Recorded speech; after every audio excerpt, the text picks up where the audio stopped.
So this is a beautiful charcoal figure drawing by Charlie Pickard. It's different to the more loose, sketchy, gestural stuff that I normally show on this channel.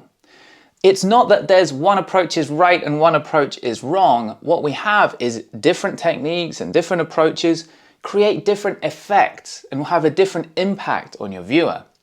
Something that I love about these beautifully rendered works by Charlie is they have such a strong sense of realism. You feel like you can reach out and touch the person.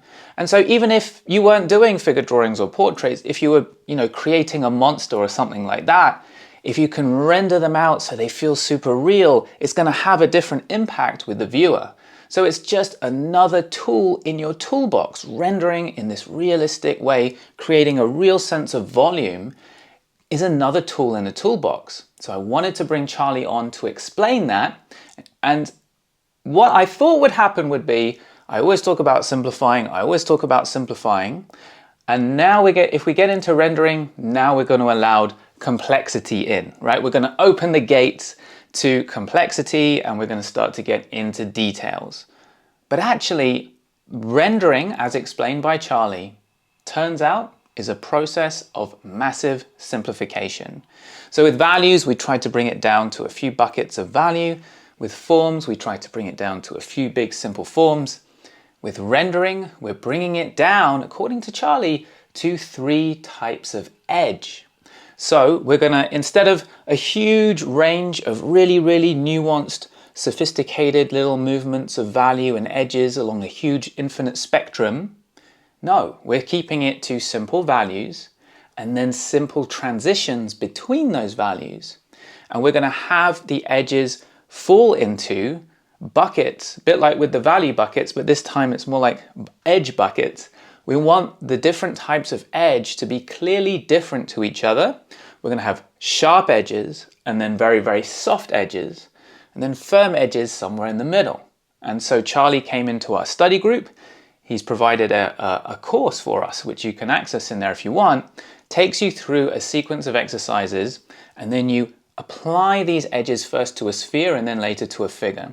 But see how the sphere is created with so much form and volume. Feel like you could reach out and pick it up, because what he's done is he's got inside the lit part of the sphere is an incredibly soft transition from a light value to another light value, but it just gets very, very, very slightly darker. So it's still very close in value.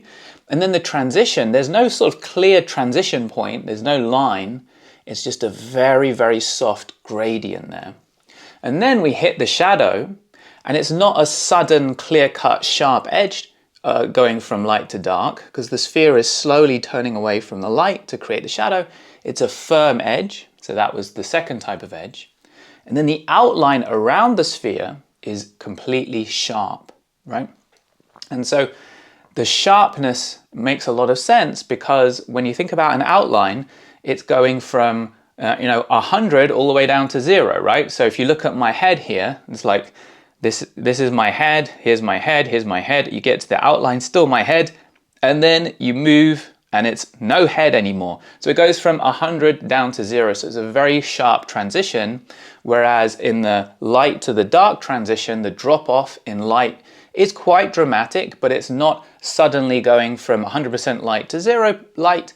It sort of drops off very quickly, but it drops off more gradually.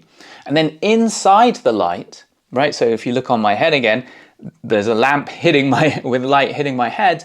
There's a sort of lightest area when my head is really facing the lamp, and then my head turns away from the lamp and still getting a lot of light, but it's just slowly falling off, the value in there.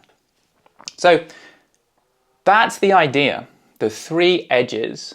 But here's Charlie to explain why it's quite tricky, but it's such a powerful exercise to work on those edges. So specifically the hard one, would you say, is the soft? In terms of just mechanically, because like if essentially you're looking at getting as perfectly subtle as is possible.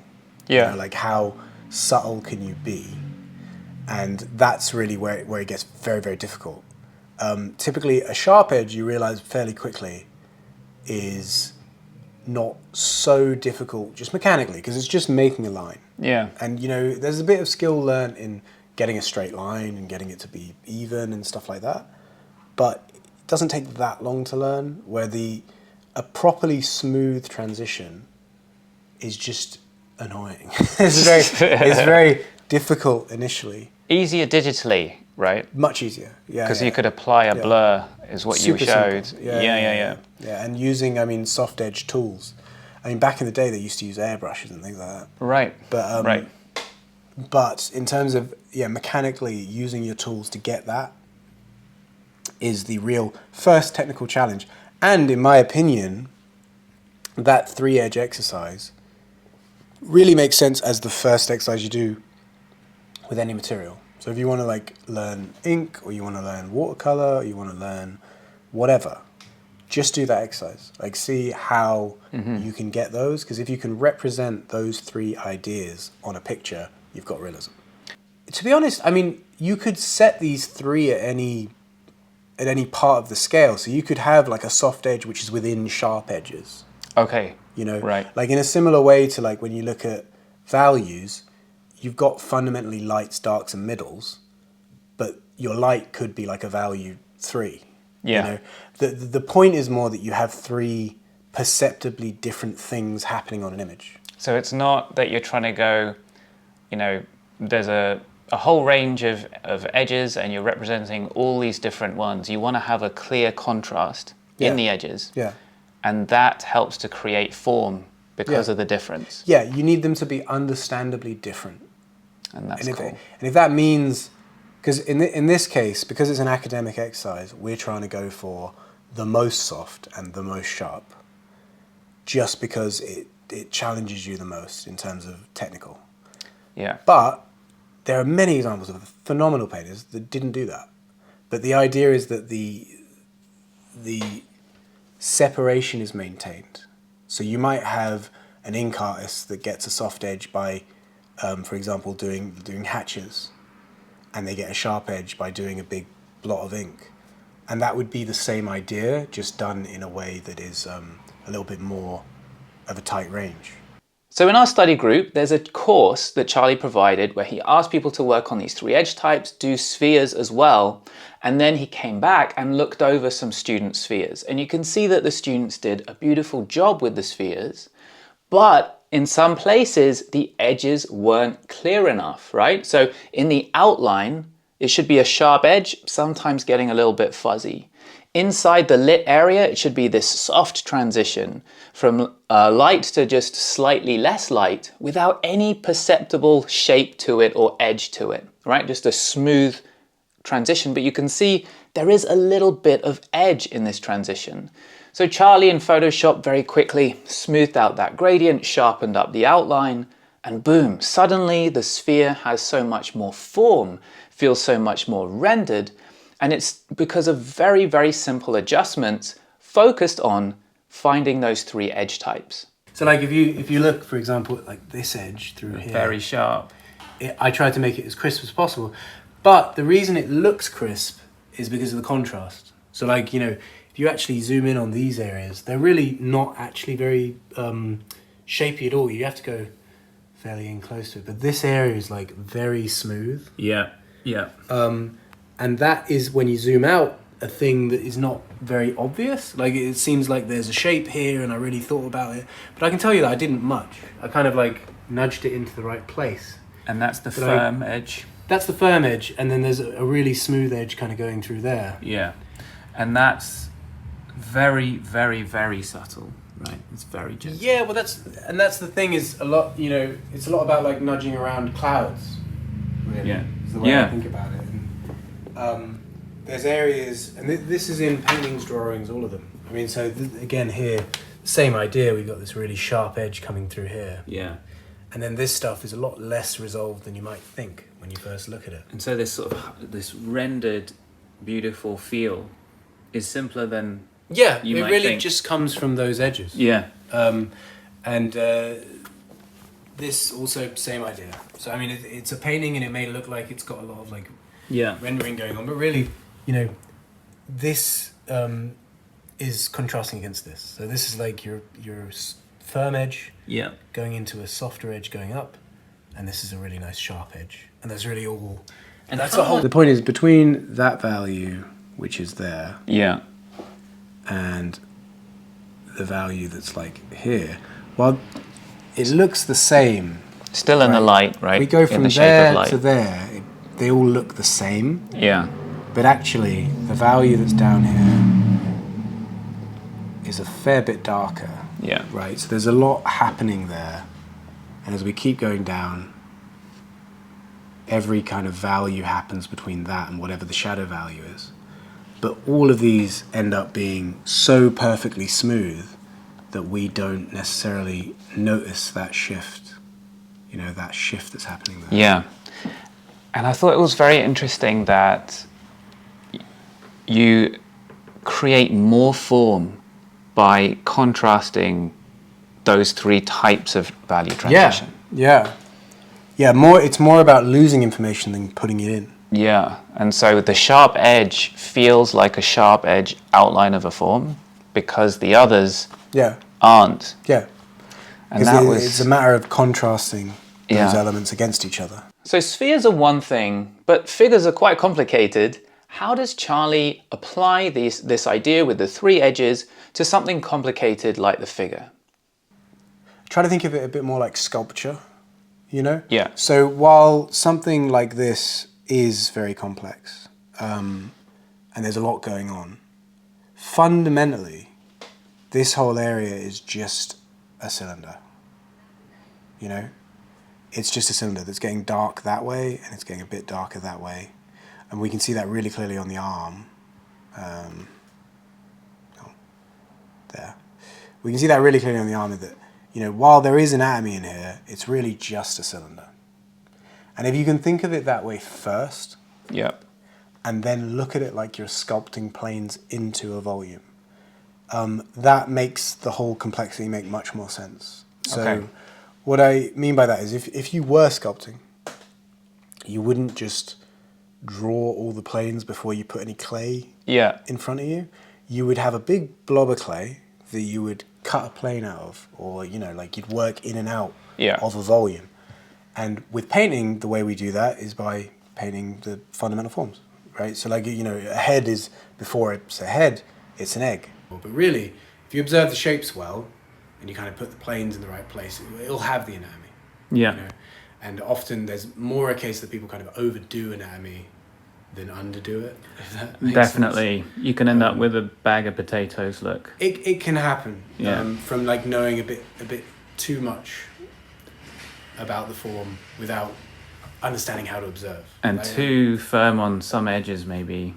I think on what the anatomy. happens is a lot of times people surround a form, so they might know there's a deltoid, Yeah. and they might surround it, like in here, they might have that kind of deltoid form that's there, and sort of surround it with a really sharp contour. Mm-hmm. But it's just not necessary. And often in like more feminine form, or really just in natural volumes. I mean, like here, this dude was a bit muscular, right? Is that Adrian? That's Adrian, yeah.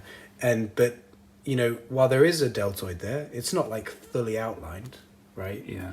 A lot of this stuff, for example, is like the trapezius kind of coming in. But if you zoom in, it's really not that crazy of a shape. You know, I've not really like gone in and made it super, super specific. It's more knowing where it begins and ends. Part of it then is maybe understanding the power of the soft transition. Yeah. Where you're like, it will still, the form will still jump out, be there, even with the gentlest of transitions. You don't need to hammer every form with the hard edge. Like I say, it's more about thinking about the fundamental forms. So like, you know, fundamentally what this arm is a big cylinder. Yeah. And then there's like little nudges, like a nudge in there. That little nudge becomes a deltoid. You know, these little hatches become an elbow. But really, the main thing I'm thinking about is the cylinder. Yeah. And then, so you get the cylinder and you just gently nudge in the anatomy. Yeah, you kind of learn how to add. What you try to learn, I think, is that an arm is really just a cylinder with a couple of little notched in planes. Yeah. You know, like you learn the couple of planes that turn a cylinder into an arm. Yeah. And if you know those, you don't really need to outline every, anatomy thing. If people want to find out more, Charlie, where can they find you? So you can find me on Instagram at Charlie Pickard Art, or on my website at www.charliepickardart.com. Okay, and all the links will be below. Yeah. And then you are teaching, right? Yeah. So Here in London. I run Friday, Saturday and Sunday classes on classical kind of figure drawing things. Sunday is more of an anatomy focused class. Saturday is more of a long pose life drawing class, and then I have alla prima head painting classes in the evenings. Yeah. And so that's in my studio in Crystal Palace. So we're here in Charlie's studio, super nice place. Really, Charlie's a very good teacher, right? So he really understands the ideas, stays focused on the things that really matter, has a high standard while keeping it quite friendly, I would say. Yeah, I try to. I try to keep it kind of, loose enough to be fun. So if you're in London, or if you're going to pass through London or something, come and check out Charlie's studio. If you want to check out Charlie's workshop, which is very good, check it out. There's a few building blocks to great figure drawing. The simple forms, the simple values, managing your edges, gesture, and sprinkling in some extra anatomy here and there. We cover all of this in the study group with our series of courses, which you can access with the link below. But the study group isn't just a series of courses, because that's not all it takes to get good at drawing. What else does it take? It takes, firstly, consistent practice, which is why we have a community, co-drawing sessions and stuff like that, to help you come in and hang out with people and draw more if you want to. But also, there's often stumbling blocks. Oh, I don't know what I'm doing wrong. Is this good? Have I done this right? And that's why we offer one-to-one feedback to every member of our study group. And that's one of the things that makes it really special, is we have affordable one-to-one support. So check out the link below. And for right now, I talked about simplifying the figure into a few simple forms and simplifying the values. This is a really good exercise to get into that. So check out this video next.